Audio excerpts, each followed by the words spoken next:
Hi, I managed to delete my first video as I was organizing some of my files, and so I'm going to go over and do this again. This is Module 5, Understanding the Rainbow Peculiar Community. One thing I've learned since I've been teaching in this district for a decade is that a lot of our parents are more concerned on how well students perform in terms of grades, but we're also trying to teach some lifetime character traits such as responsibility and trying for things that you might not get correct the first time, so maybe some thinking out of the box. Many of our students are involved in the high-level traveling teams for athletics, which means that their evening involvement is intense, reducing what students can do for school after hours, which can sometimes limit what we do for homework or what we do for like activities.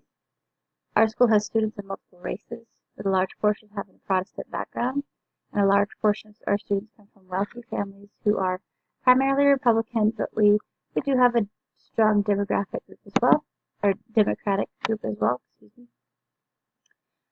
No customs and traditions. Information about policies and curriculum are presented, and they're available, but I don't think a lot of our parents take the time to read the information. A change in the district has always been preceded with a massive amount of data and discussion, lots of like town hall type meetings. So it's always been a pretty easy transition. A large portion of our community has higher education or training, and some of our families are bilingual. There are about 450 to 500 students per graduating level. Many of our patrons are in area of business and finance, and we have a small portion who are less secure in their jobs, are more transient, tend to move often. Most of our students fall between the white and African American categories, with a small population of students who have recently moved into our area from Mexico. Tensions between the races seems very minor in our area, but if you travel north, more to downtown Kansas City, or west on the Kansas City, Kansas side, that tension increases. Our patrons utilize social media, number one, and email from receiving communication about school events. Our school does offer translation in multiple languages, including sign language, but the primary need is for Spanish translation.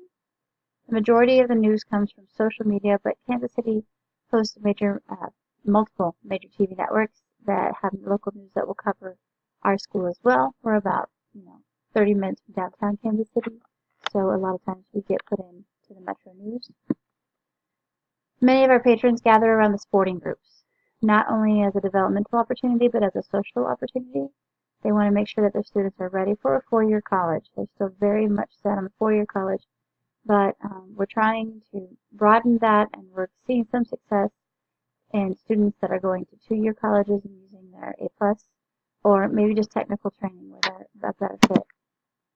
Major support group that has risen the last 2 years is our group that cares for students in needs outside of just academic needs. They help provide for meals over the weekend, clothing, and jackets especially. Plus, they're doing a huge overhaul of their supports and trying to add an emotional support as well for students.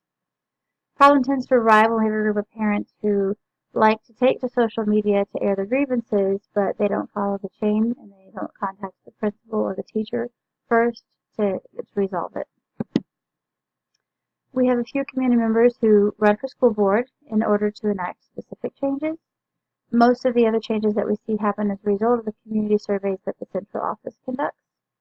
The school board and central office are the ones making the biggest changes, but they're very much in tune to what teachers and parents are wanting. They do a lot of surveys, a lot of parent focus groups. Our main community leaders are our school board. They have campaigned for the position, and we have open debates for the community to attend. Our school board members are well known, well educated, and they hold steady employment. They are elected with specific goals in mind, but a lot of their goals pretty much reflect the goals that are already held by the community, and so it makes it easy to enact the change due to the shared vision. Community members are primarily employed in business, once again located across the Kansas City Metro. So a lot of travel, but within probably a half an hour distance from where we're at. There's a small portion who hold agricultural positions. Those are the students who are in the peculiar version of our district and not so much the Raymore. But many patrons work for large corporations in Kansas City. Because our patrons are well educated and working for large corporations, most of them are very secure in their positions. There's some movement due to jobs, but in a small portion of our population does not claim job security, but the majority does.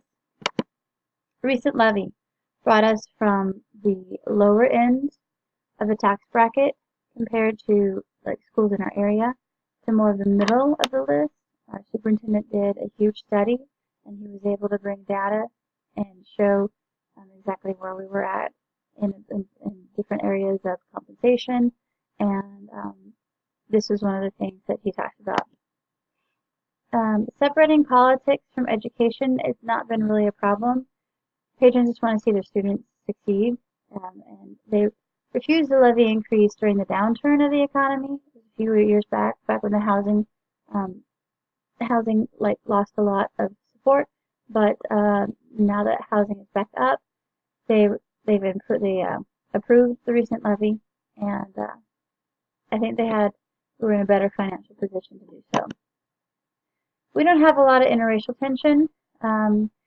Once again, if you go about half an hour north, a lot of the teachers that are coming from those schools that I've worked with, they notice the difference that there's a lot of gangs in downtown Kansas City and even on Kansas side, and that's not something that we really work with Raymore or Peculiar.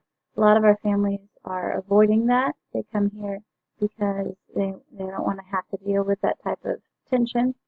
We do have cliques, and a lot of times it's the opposite of the gangs. It's more of the affluent kids who are involved in high-level sports and versus those kids who may be more eccentric. Social standing is a big thing. Students who are not as polished versus those who seem to have it together.